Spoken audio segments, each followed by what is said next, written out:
Oh no! Hello, Stacy Lane, beat reporter, Bloom-Picayune. Oh, my stars and garters. How on earth did you get in here? Would you mind answering a few questions for our readers? Well, I guess I might as well. Do you mind if I throw on something a little more professional first? By all means. Go right ahead. Ah, yes. This is much better.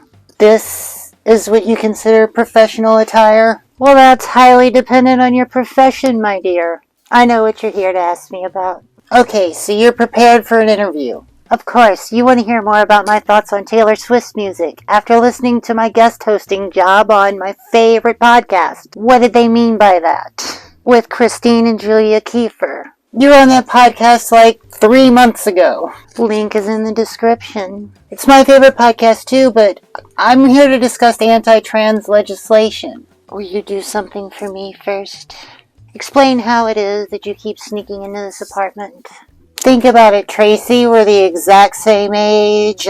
No one's ever seen us both in the same place at the same time. I really don't know where you're going with this. I'm wearing clothes from your closet.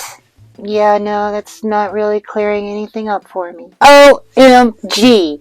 What is your problem? Listen, it's just engaging with this subject can be very hard on me. It's quite detrimental to my mental well-being to do all the research it takes to answer your questions properly. That's why I've been avoiding you. Are you sure? Is that the only reason? That I wanted coverage of this topic, which always peaks in the springtime, to continue on throughout the summer and indeed the rest of the year. Well, okay, that's understandable. Now, how do you feel since the legislative session ended here in Missouri? I completely understand why the queer community here in Missouri might want to take time and breathe a sigh of relief. It's true, the legislative session here did end without any of the truly abhorrent bills making it into law. But this nightmare certainly isn't over if you live in Texas or Indiana or Alabama. And when the political parties start gearing up for the 2024 election, that has the potential to get very bad very fast. Well, don't you feel more at ease now that it's all behind us? I really don't think there's an off-season when it comes to the struggle for human rights. As someone who is viewed as a trans activist, don't you feel obliged to inform our readers about this past legislative session? Listen, if you must insist we talk about this subject, I'm definitely going to need some more of that wine. Do you seriously plan on getting inebriated during our interview? I thought you weren't much of a drinker these days. Oh no, you're confusing me with IRL Tracy. I'm a fictional character. Tracy, I'm a journalist. I have a responsibility to the public. Can't you give me the respect I deserve? You know I have nothing but respect for the profession of journalism. I am fully prepared to answer your questions in a serious manner. Now please, do proceed. Thank you. That's more like it. Okay. The Biden administration has sued the state of Alabama, seeking to block a new law barring gender-affirming medicine for transgender youth while making it a felony to provide such care. Court filing the Justice Department argues the ban violates the 14th Amendment to the U.S. Constitution, which provides equal protection under the law. It's the first time the administration sued to stop state restrictions on gender-affirming care. What do you think about what the Biden administration has done in this case? Great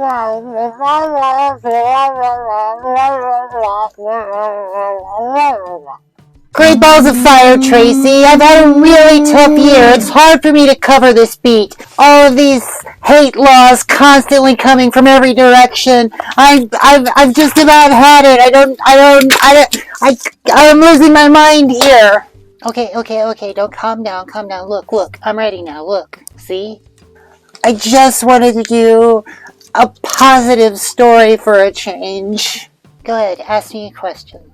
I can't. You've got me all frizzle-frazzled. Look, I'm here for you. We're in this together. Wait, breathe. Look, you know, when my sister's kid is freaking out, I usually tell them a story. Would you like to hear a story? A story would be nice. I'd much rather be working on History of Makeup Part 2.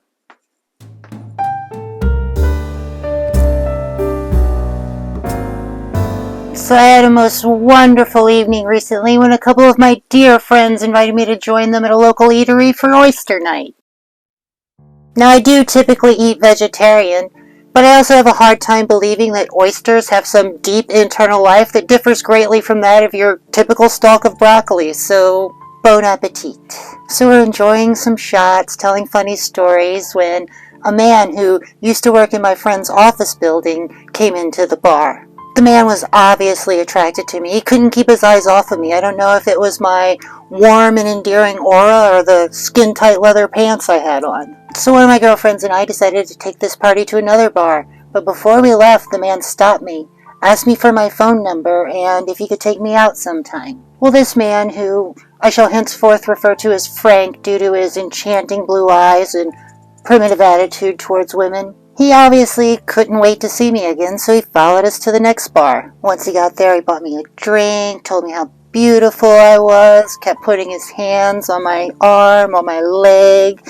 We were laughing, but eventually I started to think, I wonder if this man is aware of my transgender status. So I casually slipped into our conversation the fact that I used to facilitate the local transgender support group.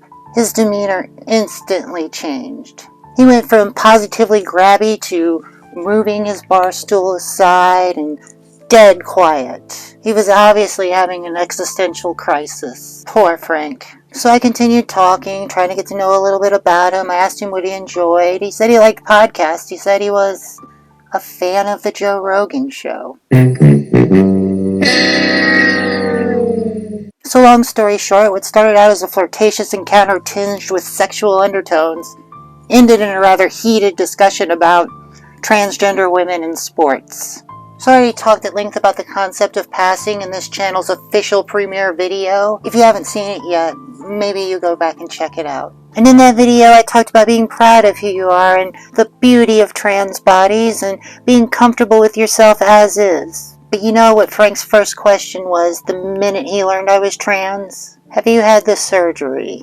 As a matter of fact, I met another man 2 days later who asked for my phone number, and when he called me, he had no idea I was trans until I disclosed it to him. And he also, first words out of his mouth, Have you had the surgery? There's a lot of pressure for transgender women to transform themselves so they fit perfectly into the binary. And I'm not gonna lie to you kiddos, it gets old real fast being constantly reduced to your genitals. Do you cis ladies know what that's like? Yeah, I guess you do. And of course I realize that all of your problems don't magically disappear once you've had bottom surgery, but it can sometimes feel like, unless I've had gender-affirming surgery, I can't have access to a normal life. And Frank, wherever you are out there, honey, you're lost, darling, you're lost. Okay, do you have your pen? Are you ready for the interview now? No, you just hold it right there. Oh, great. It's Pastor Simone. Now where did you come from? She really doesn't know, does she? How do you women just keep appearing in my apartment? Oh, come on, you've seen that 1999 movie. Helena Bonham Carter, Brad Pitt's abs. We do not talk about Fight Club.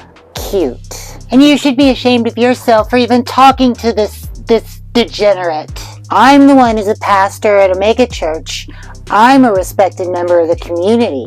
Just to get this thing moving, if you want to sit in on the interview, join us. This whole trans movement is a cultic religious movement. There's biological differences between men and women, and that's how you know what your gender is. Gender doesn't flow naturally from biological sex. Gender, that's not even a legitimate concept. Y'all just made that up. The social construction of gender is what makes biological sex socially relevant. Gender metaphysics, really? I mean, you're trying to force me to acknowledge that I believe this identity is your true identity when it goes against everything I stand for. Gender affects us all economically, socially, and politically. I was born a woman, I will live my entire life as a woman, and I will go to heaven as a woman, because that is just how it goes. I am really starting to regret agreeing to interview both of you at the same time. Because I am 100% woman and nothing can change that. This ideology of natural difference masks a historical, hierarchical, oppositional relationship between men and women. When you think of gender as a reductive dichotomy, you're taking away its dynamism, reducing it to an ahistorical, static category. How am I going to turn this into an article that's legible to the general public? I don't think your imagined gender identity can supersede your biological reality. I mean, the sky is blue, Smurfs are short and also blue, and if you're born with, one of those, you're a man. Nobody fits perfectly into the binary, and violently enforcing gender norms through our institutions leads to a subjugated status for women, and who knows where that could go. Okay, Tracy, could you just give us a recap of what's been going on over the past year? State lawmakers have proposed a record 238 bills that would limit the rights of LGBTQ Americans this year, or more than 3 per day, with about half of them targeting transgender people specifically. Why are they doing this? There's this supposition that someone being transgender is a bad outcome and should be prevented at all costs. The lawmakers who propose these bills obviously don't believe there's anything substantial to who we are, that we should be treated with suspicion and scrutiny. They actually believe that by placing the right limitations on trans people, they can prevent our existence. And in many of these cases, the targets of these bills are literal school children. Specifically, what about the laws targeting transgender youth? How do you feel about these bills? These bills are sending a message that transgender kids are unwanted, incompetent, undesirable, or even dangerous. Year after year, trans kids and their families travel to the state capitol begging the exact same lawmakers for their basic human rights. Who do we have to thank for all this discriminatory legislation anyway? The source of a lot of this legislation is this group of ghouls who go by the very adult-sounding name of Alliance Defending Freedom. That's the name they chose for their little club? Yeah, I guess Justice Society was already taken. So what are they all about? They're a Christian nationalist organization that believe in a biblical interpretation of gender roles, and they think it's the government's job to enforce a strict gender binary. They seek to transform society into a Christian ethno-state, and install an authoritarian police state that forces people to behave and comport themselves according to very narrow evangelical conservative understanding of things like gender, personhood, sexuality, and morality. And they want to compel everyone to be complicit in this project, which at its roots is a project to declare this country as cisgender and heterosexual, and make that an official requirement for participation in public life. They promote traditional heteropatriarchal gender roles and methods of social reproduction. Could you say that again and, use maybe smaller words? In other words, the perpetuation of a certain kind of family in a certain kind of economy in order to preserve a certain kind of social order.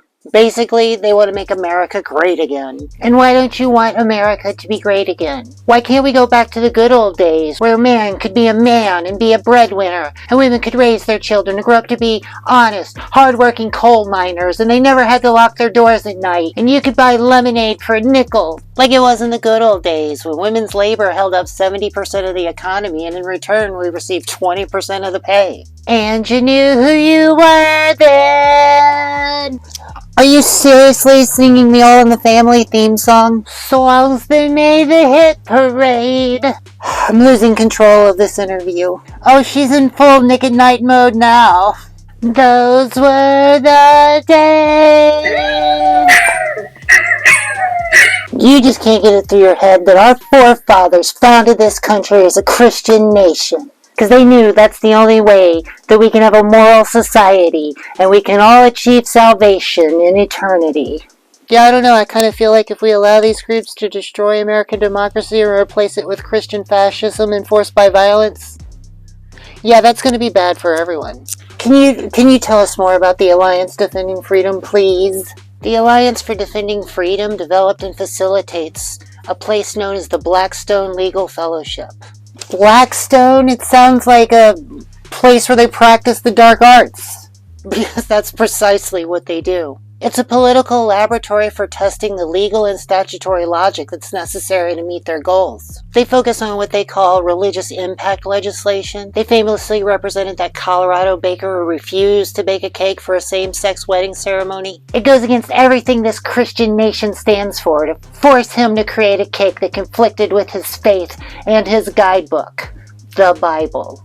Yeah, I hate to say it, but that Supreme Court did agree with you, Simone, a 7-2 decision. I just thank my lucky stars that thanks to President Trump, we have a much more sensible Supreme Court. Except for that Justice Jackson, who can't even come up with a definition for the word woman.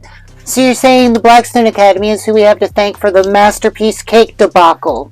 Yes, but they've also fought for laws in other countries that force transgender people to be sterilized. And they work to prevent the decriminalization of sodomy laws in the Caribbean. What kind of people would do such a thing? They're the kind of people who would lock Rapunzel in a tower in order to preserve her virtue. I can't even imagine some of the arguments they make in court.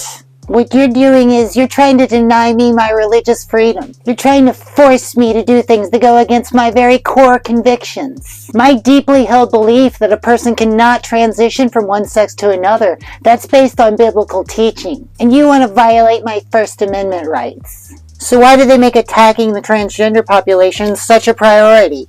The existence of transgender people poses an existential threat in their minds, which to them justifies the cruelty and bigotry that's built into anti-transgender legislation. The notion that someone could have a role to play other than what is ordained by God or instructed by biology is hostile to every corner of the ADF's ideology. They want to pressure everyone to consent to their worldview, and for each of us to align our gender presentation with the fantasy of what our anatomy is.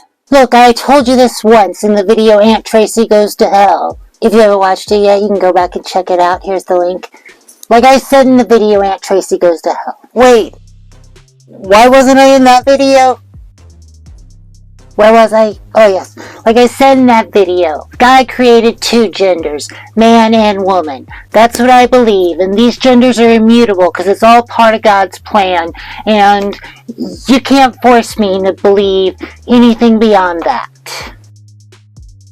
The Blackstone Legal Fellowship is basically a factory that writes anti-trans and pro-life bills that get proposed by state legislators, signed into law by reactionary governors, and brought before judges that they trained to hear the arguments that they make. Their illustrious faculties included U.S. Supreme Court Associate Justice Amy Coney Barrett and my wonderful U.S. Senator here in Missouri, Josh Hawley. So how many of the bills that Blackstone writes actually make it into law? 9 out of 10 of these bills fail, but the ones that do pass, they cost the state very little, but they can make life exponentially more difficult for transgender people. Some of the bills they introduce, they're just downright mean. Can you give us an example? For instance, what are the bills that was proposed in this past year's Missouri legislative session would have made it illegal to amend your gender marker on your birth certificate once you've transitioned?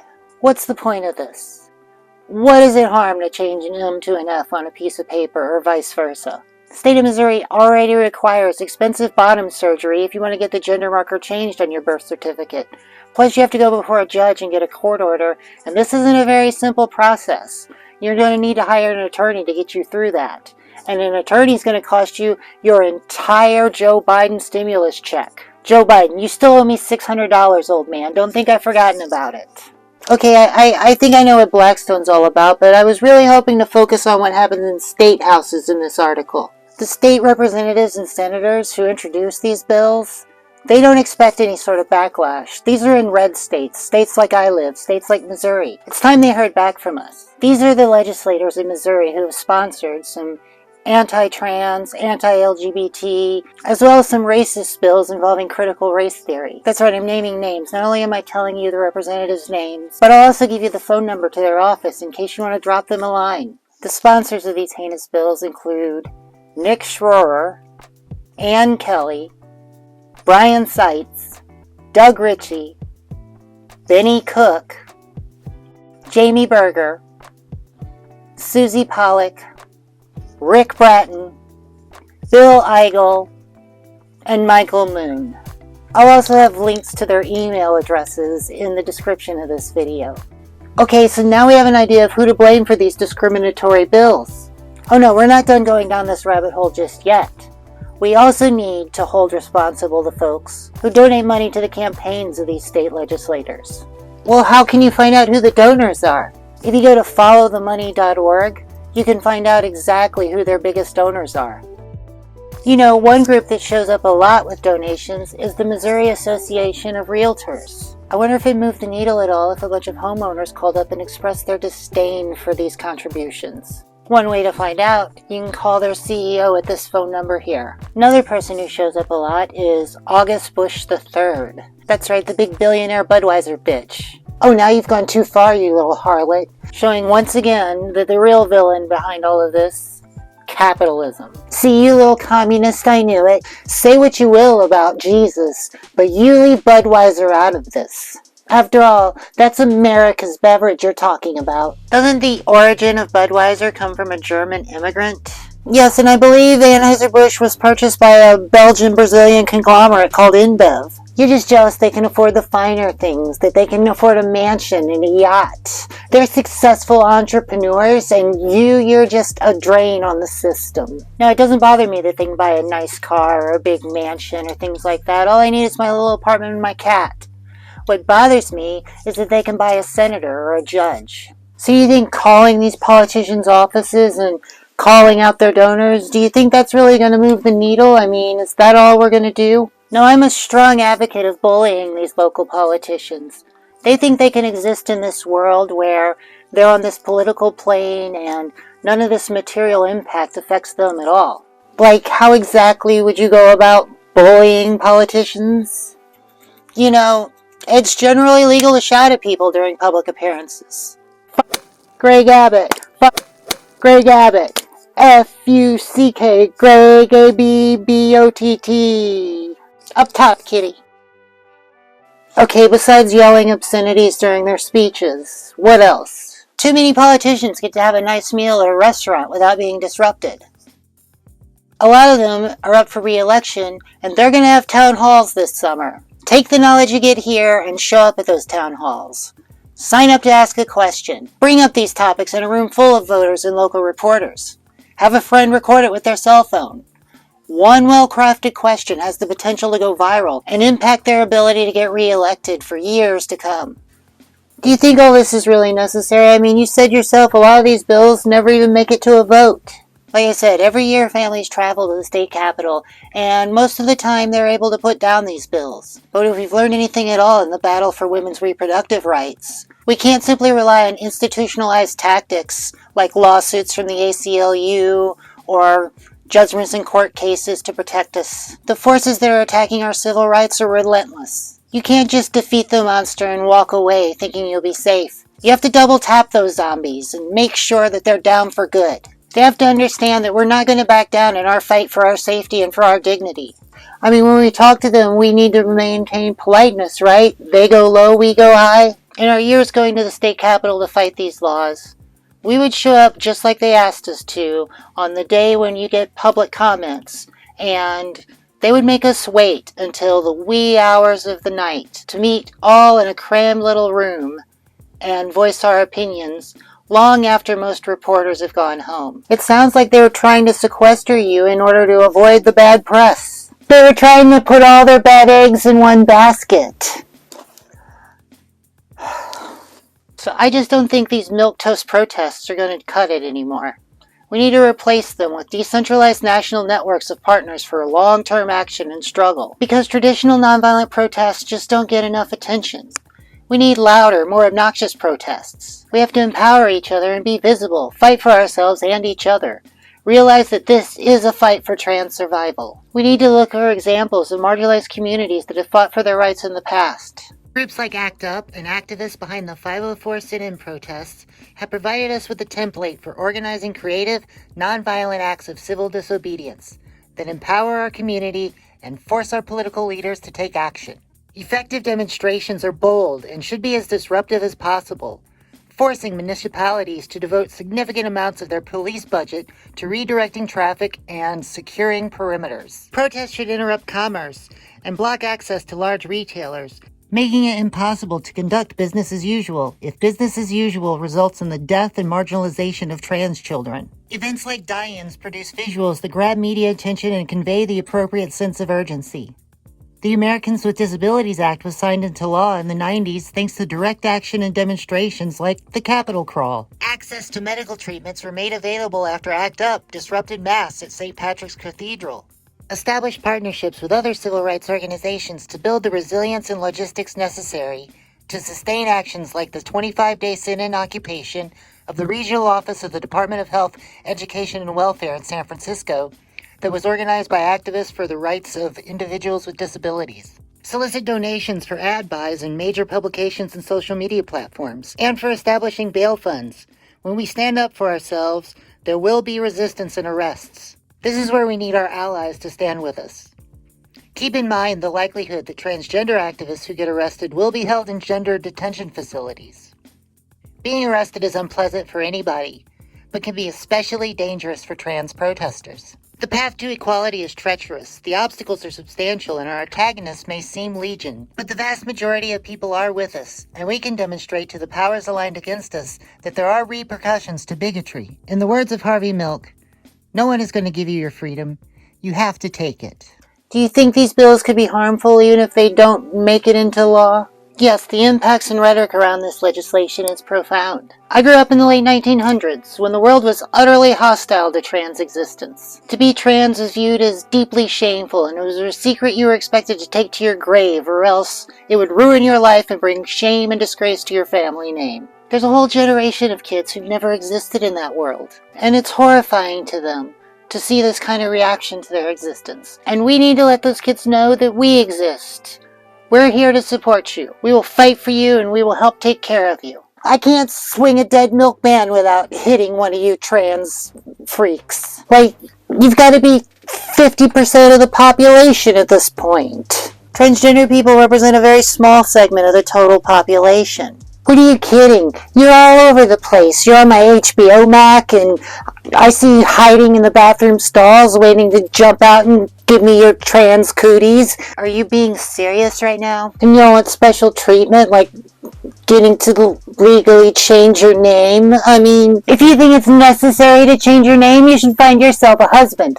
Or enter the witness protection program like a law-abiding American. Do you even make sense to yourself?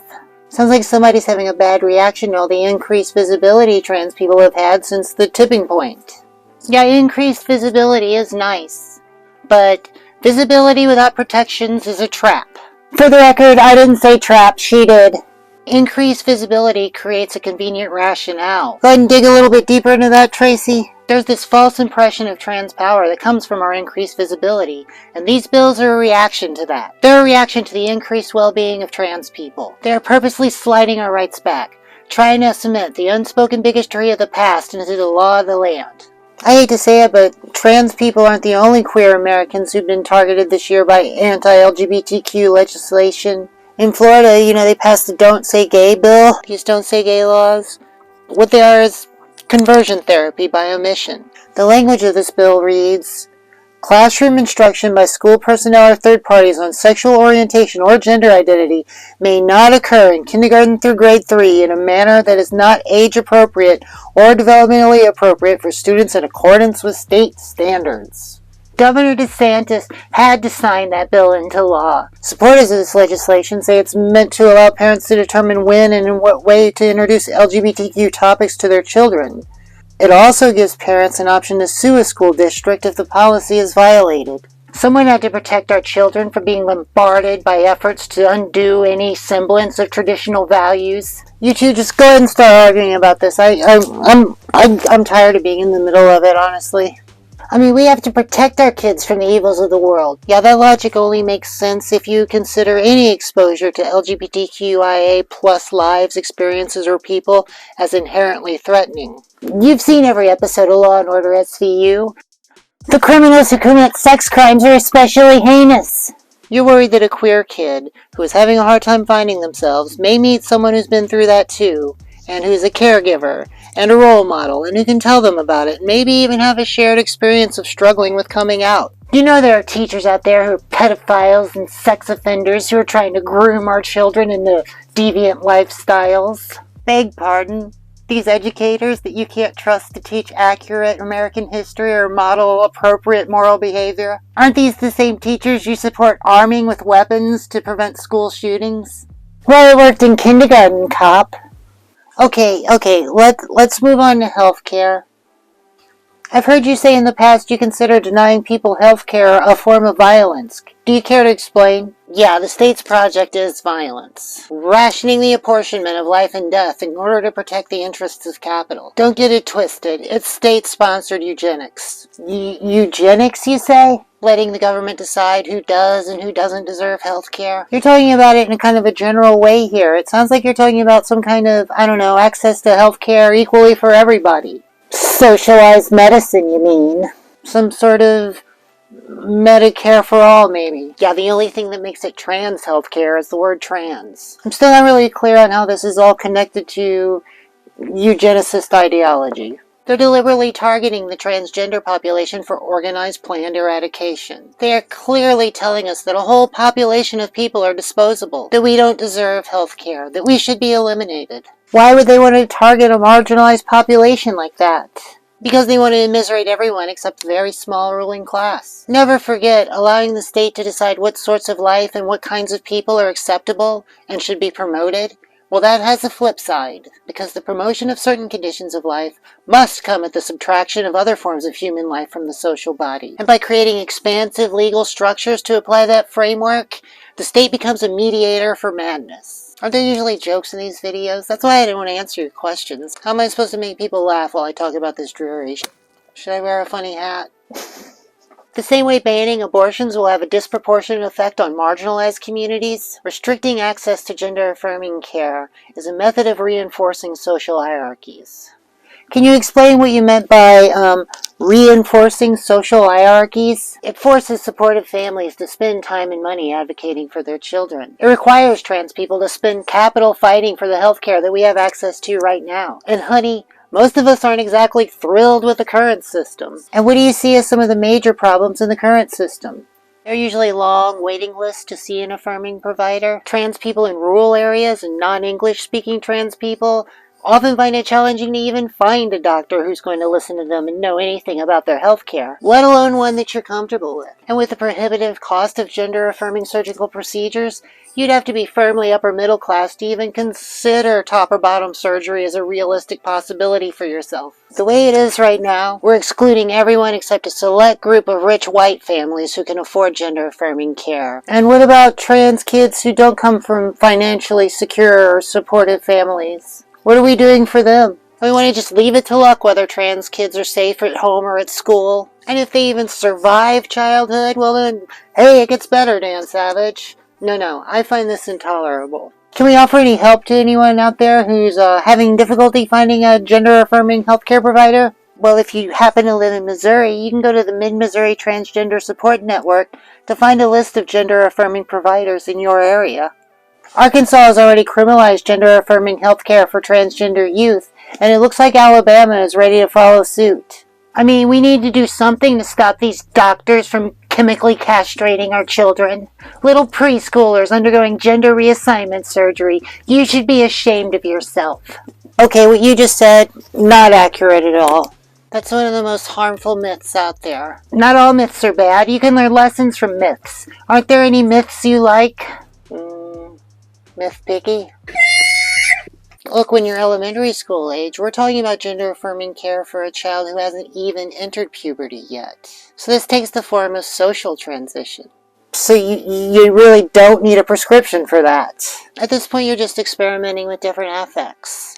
You know, you might adopt a new name, or get some new clothes, or try a different hairstyle that is more consistent with your gender identity. This is until middle school age when we start to think about using puberty blockers. And what is it that puberty blockers do? This just pauses the secondary characteristics that we adopt during puberty. What this does is it gains us a few years to make sure the child's gender identity is certain. So let me ask you this, do these blockers, do they permanently stop kids from ever going through puberty? Blockers are 100% reversible.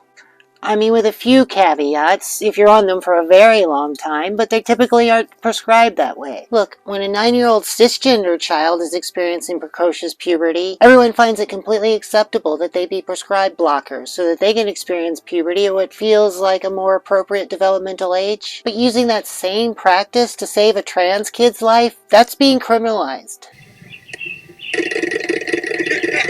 It's a fact. There are children in the world who are trans. This was true even before doctors began prescribing puberty suppression medication to trans kids in Europe during the late 1990s. It isn't until adolescence that we start looking at cross-hormone therapy. Could you explain to us what cross-hormone therapy is, please? Cross-hormone therapy, you know, crisscross applesauce.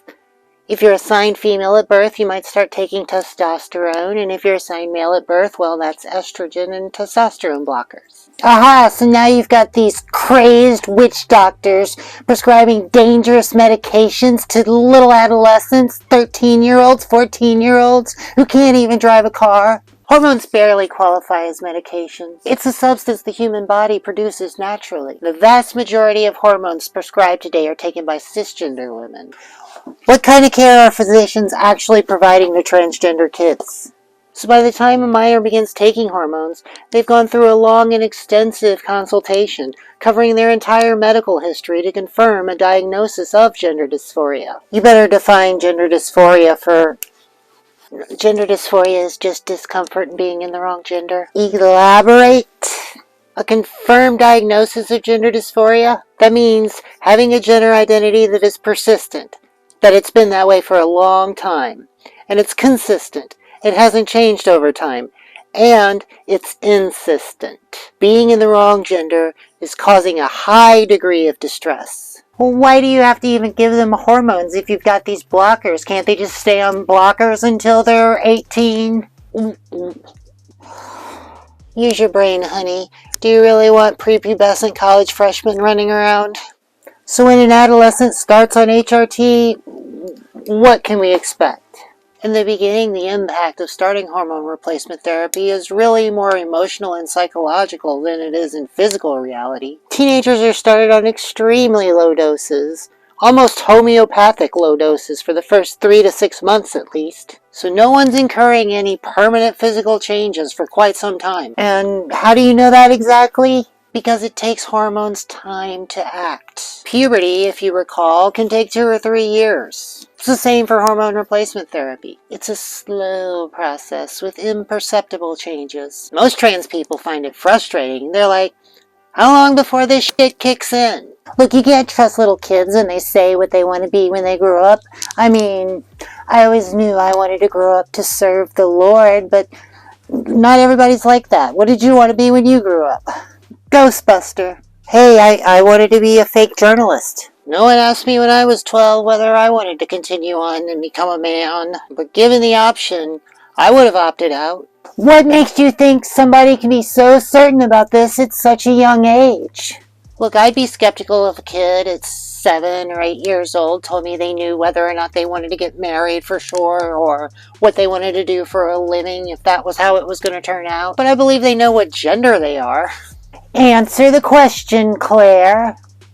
Oh wait, you can't because you know I'm right. Oh yeah? Do you remember how old you were when you first knew you were a girl? Well, gosh, I don't know. That's beyond the extent of my memory. What's your fondest memory of being a zygote? I remember dreaming about kicking your ass. What are some of the ways gender dysphoria presents itself in children and adolescents? A lot of cases are absolutely straightforward. An assigned male at birth child is really a girl, and everyone knows she's a girl, and she just needs a little medical assistance to become a woman. In a lot of cases with trans kids, it really is just that simple. What about those cases where someone discovers their gender identity during adolescence? Many kids don't even realize they're trans until puberty. They may have felt something was different or off or uncomfortable in certain ways, but it really wasn't so bad. Then puberty starts to creep in and everything gets off track. This is where we see teens start to attempt suicide, start doing poorly in school, and develop behavioral problems, becoming severely depressed and have symptoms that mimic anxiety disorders or even agoraphobia. They no longer want to go outside and interact with people. They have social anxiety. And once parents realize their child is at risk, That's the point where a doctor is sought out. What about after the doctor's visit? What sort of results can the parents expect to see? From my work with trans teens, I'll tell you what changes I've observed after they've received gender-affirming care. I see a teenager who was secluded, who wouldn't make eye contact, who would just look at the floor. I've seen them become brighter, speak loudly, sit up straight. It revolutionizes who they are and they become themselves. Even for me, transitioning as an adult, a lot of this holds true. It's not like I magically became someone different. I just get to be myself now.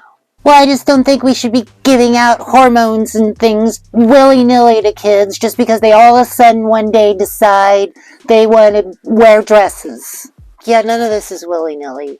The standards of care for gender-affirming treatment are based on decades of research. Well, you decided it like spur of the moment. I mean, I didn't see it coming when you transitioned. It just came out of nowhere. Sure, to you it seems sudden, but a trans person can be thinking about transition for months or even years before they say anything to family or friends. And when they do come out, now the family has to catch up. To go through this whole process that the teen has already been going through internally for years in order to get everyone to the same place. So it isn't always easy to get there right away. I mean, that sounds like completely simple logic to me. It's not the stuff of like a graduate thesis or something.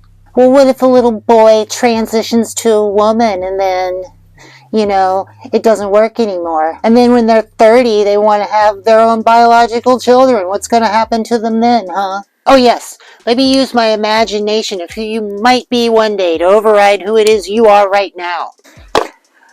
I think a lot of parents might share this concern. Do you know what the regret rate is for minors who undergo gender-affirming care? 0.5%. The dissatisfaction rate for gender-affirming healthcare, when you expand that to all transgender children and adults? 1 to 2%. So you're saying people do change their mind. So yeah, it is possible. Gotcha. As a basis of comparison, you might want to keep in mind that the percentage of parents who regret having children, 7 to 15%. Can you tell us a little bit more about why gender-affirming care is so important to trans kids? I am not overstating it when I say gender-affirming care saves lives. Trans kids are 4 times more likely to attempt suicide than their cisgender peers. Access to gender-affirming health care decreases this number by 70%. And for kids who are going through a puberty that for them is pure torment, knowing that there's an available intervention that can forestall or alter the trajectory of that puberty, but having an inability to access it, well, that leads to a crisis situation. I just don't see why people should have to start their transition when they're a minor. Hey, who's asking the questions here anyway? I mean, shouldn't they at least be old enough to partake in the sacramental wine first? You better answer. Future medical treatment is so expensive. You have no idea how much treatments like chest reconstruction and facial feminization surgeries cost. We're talking tens of thousands of dollars. So minors having access to medical treatment at this crucial juncture reduces the need for more invasive and costly treatments later in life. Look, having started medical transition just around 4 years ago, I'm kind of stuck with the physical attributes that make me conspicuously transgender. Yeah, I wouldn't want to be stuck with a face like that either.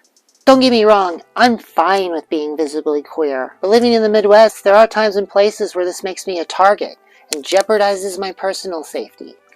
The only specialty clinic in the state of Texas to treat transgender adolescents closed its doors after facing unrelenting political pressure from conservatives. Keeping that in mind, how do these transgender healthcare bans affect doctors and caregivers? Criminalizing the provision of trans healthcare also puts doctors in an impossible situation. Codes of medical ethics makes you responsible for the care of your patients. And if you cannot, you're obligated to notify that patient far enough in advance that they can find other care and find another physician for them to see.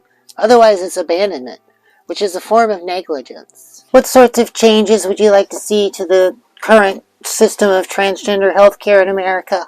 Yeah, I'd like it if we simply eliminated supervisory roles in trans healthcare. Wouldn't that be better? I mean, wouldn't it be better if I could just pick up my estrogen for free and get my blood levels checked every year and have bodily autonomy and that's all there is to it? Bodily autonomy, bodily autonomy. That's all this flat-chested floozy ever says. Watch your mouth, you star-spangled slut. Okay, I feel like I've let this interview get a little bit out of control. Would you mind if I got back to my prepared questions, please?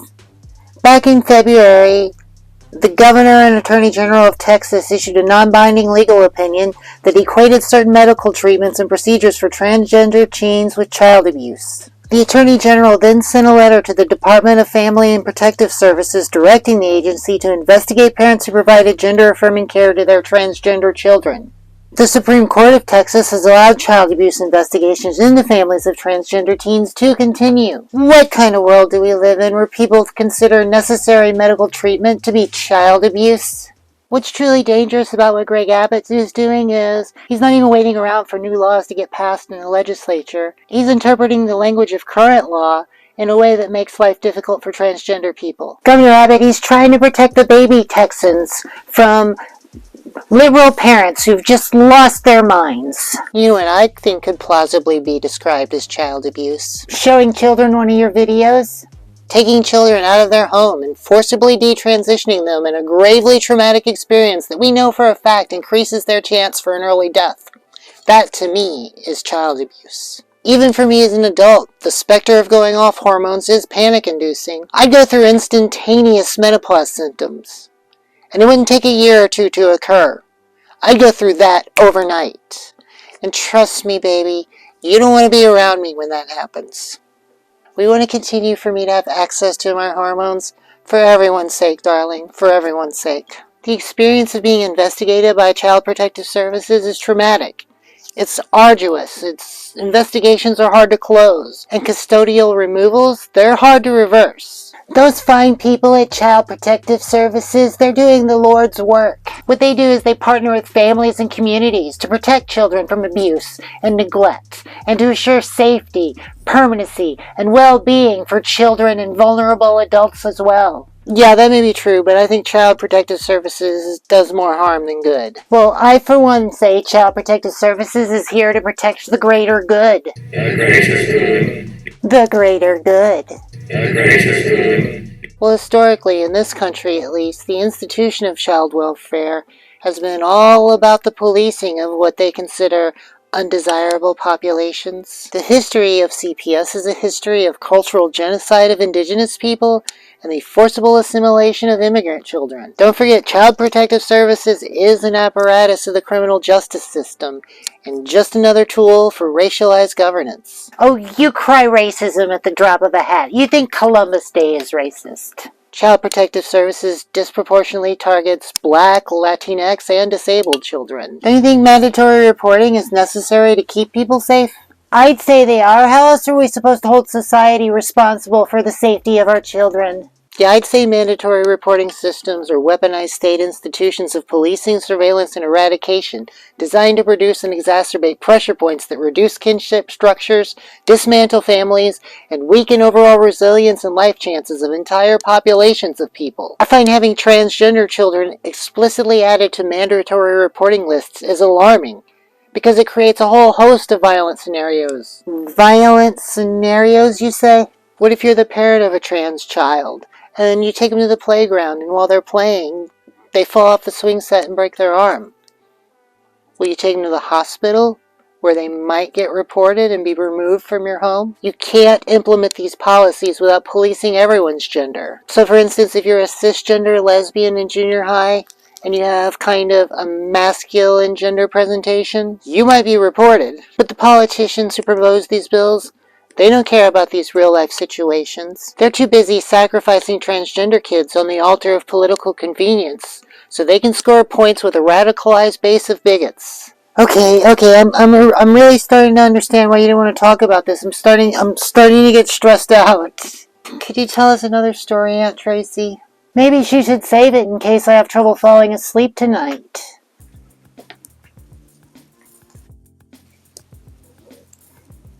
As a 14-year-old girl entering her freshman year at a new school, she understood instinctively the benefits of joining an extracurricular activity. After all, she needed to get started making new friends. So despite not being very athletically inclined, she made the decision to join the cross-country team, a decision she was reconsidering the wisdom of after having the first week of summer practice Her calves were so sore she could hardly stand it. But she also knew she'd never hear the end of it from her father after he had to pony up $100 to pay for the Nike Air Pegasus that she just had to have. Now she'd rather endure a lifetime of leg cramps rather than listen to that for an entire semester. And wasn't that a big reason she decided to join an athletic team in the first place? To learn about commitment? She certainly wasn't under any delusions that she was going to make a career out of cross-country. After all, there's not a huge competitive professional cross-country circuit she could join up with. And a college scholarship, with her athletic ability, let's just say she better hit the books. Her number one reason for joining the cross-country team was to get a head start on meeting new people. She wanted esprit de corps. She wanted to build teamwork skills. But above all, if she's being honest with herself, she was hoping a few medals on her letterman's jacket would act as armor against being shoved into a locker every day between classes. Like a lot of us that age, she was pretty awkward, she was rather clumsy, she was really effeminate, and a lot of kids picked on her. Especially since she was forced to join the men's cross-country team. Even though she hadn't transitioned or anything, she stood out from the other guys. She wasn't very aggressive, she didn't enjoy their same sense of humor, she just didn't feel a sense of belonging. Okay, you say, she just could have hung out with the girls on the cross-country team, but a lot of times in the past, her attempts at social bonding with girls, they were misconstrued. The girls thought maybe she was trying to hit on them, or even worse, a jealous boyfriend might misinterpret her intentions of making friends. It had happened before. Why, Miss Tracy, didn't you run cross-country in high school? Is this a story about you? Or is this a story from the present day? Porque no las dos.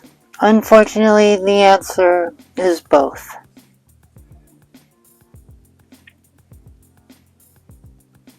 Can you elaborate on the battle for human rights that transgender people are currently caught up in?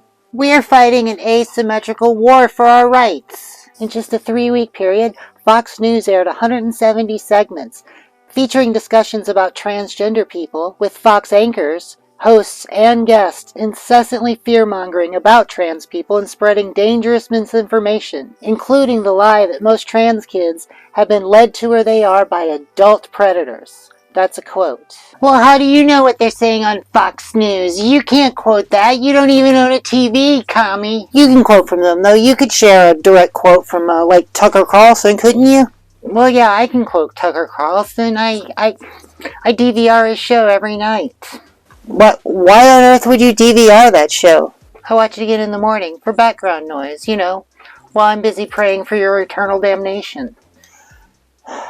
No, what Tucker said was trans ideology is fringe and dangerous and crazy, and historians will be shocked by it. Now, why is he all up in arms about transgender people? It's because they want to frame their anti-trans attacks as a wedge issue that Republicans can leverage for the 2022 midterms. Around 8 out of every $100 given to queer rights organizations in the USA end up going to trans-led causes. And trans advocates end up spending most of our time just fighting to keep people safe, getting people into housing, and doing harm reduction. We're already at our limit. We just don't have the political power to overtake the juggernaut of conservative media conglomerates. Media conglomerates? Don't you mean the lamestream media and their liberal bias?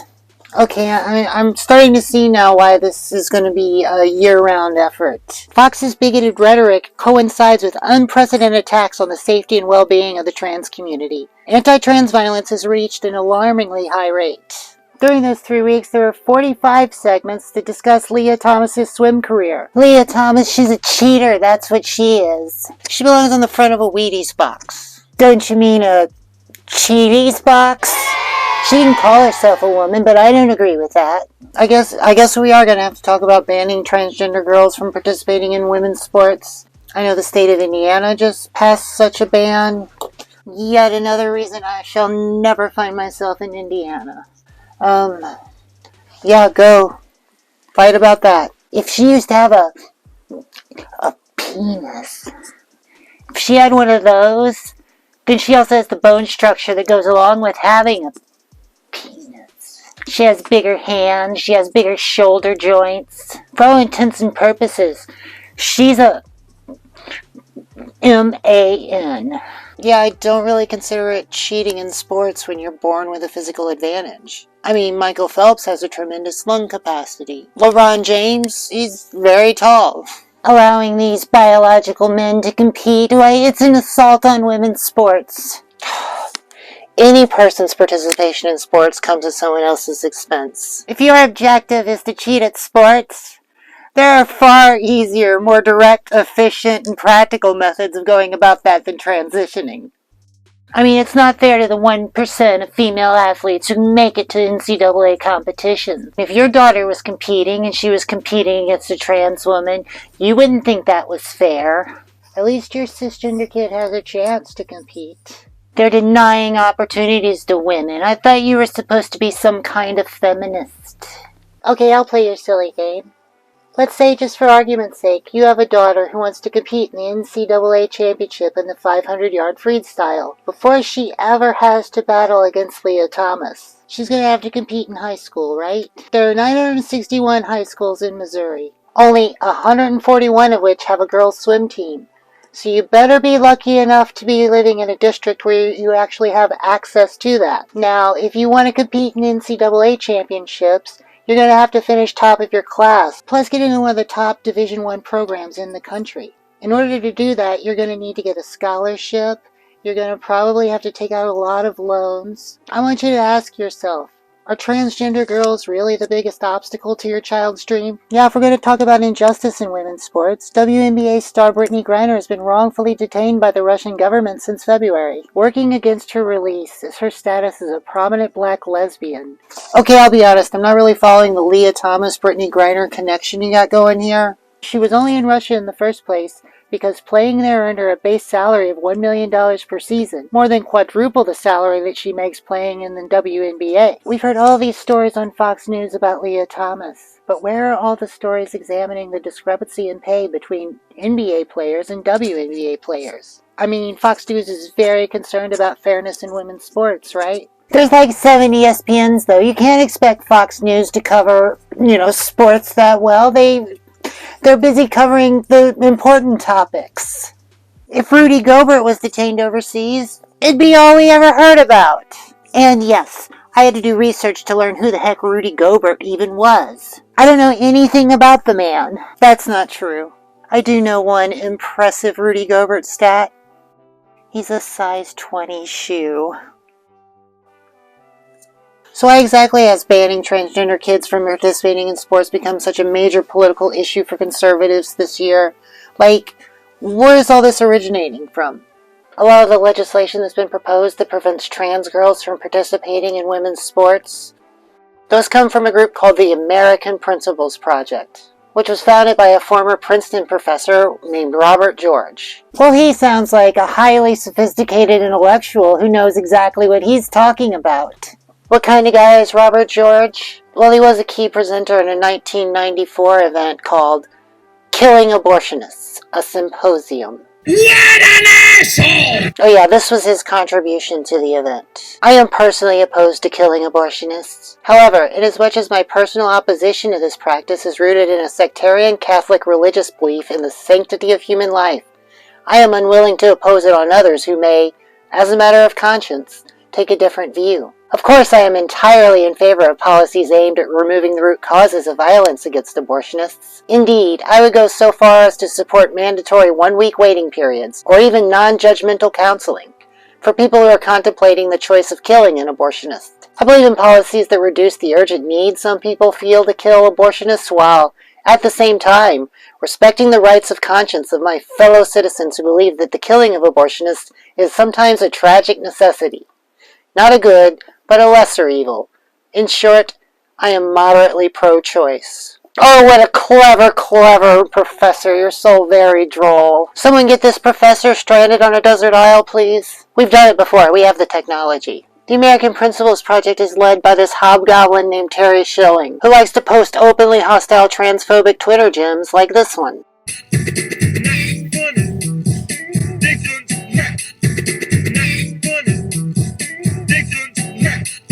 So what the American Principles Project did is they ran focus groups. And through these groups, they found that this language around banning transgender people from sports was ripe for propaganda. It was easy to pit people against one another because sports are inherently competitive. There are winners and losers. And since transgender people are less than 2% of the population, and unfortunately most people don't watch women's sports, it's easy to mislead people that transgender girls participating in women's sports is some kind of a problem. I mean, if you don't know any transgender people and you don't watch women's sports, then you're likely to believe anything Joe Rogan tells you because you just don't know any better. So if this really isn't about fairness in women's sports, what is this all about? Sports bans are a desperate attempt to discourage transgender kids from transitioning. It reminds me of RLE back in the old days. Didn't they sing Shiny Happy People? No, that was Michael Stipe. Real life experience? I guess I'm not familiar with that. What is it? What is RLE? RLE was the old model of transgender healthcare. You see, when I went to the endocrinologist to start on hormones, the endocrinologist informed me of all the different ways my body would change when I started on hormone replacement therapy. And I said, I'm counting on it. And then I signed off on the informed consent form like an adult grown woman who can make her own choices about her own body. And the only thing left to do was figure out how I was going to pay for my prescription. But at least I had access. Well, before we had moved to the informed consent model, you used to have RLE, where a trans person was forced to spend 1 year, 2 years, some arbitrary number of years before they had access to hormones. They wanted to have you present in specific binary ways without the benefit of hormones. You know, some people might argue that that will help people make a better, more informed decision, but, yeah, being transgender, not really a thing you decide to be, is it? So you have to go to the mall and try on clothes without the confidence that you get with hormone therapy. And this could be an awkward experience or literally even a dangerous one. What this was an attempt to do was to beat the trans out of people, to make your life so difficult that you would rethink this whole transition thing. And it didn't work. People are still transgender. Okay, hang on. I have a question for you, Simone. If we're all actually the same person, doesn't that make you transgender? I've never been so insulted. Well, hey, stick around. I mean, it's early yet. Alright, that's it. I've had it. I'm done with you and your well-researched ideology. I'm out of here. Ta-ta! Be sure and exit through the gift shop. You know what? I think I'm gonna follow that out of here. Oh, one more question before I go, Aunt Tracy. If there are any financially secure people who are looking to donate something to this cause, what do you suggest that they do? If you want to donate money to this cause, I'm a big proponent of, if there are transgender people in your life, give the money directly to them. Most of us could really use it. In addition to that, check out the Trans Justice Funding Project. Here's the web address.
And y'all want special treatment, like being called by your name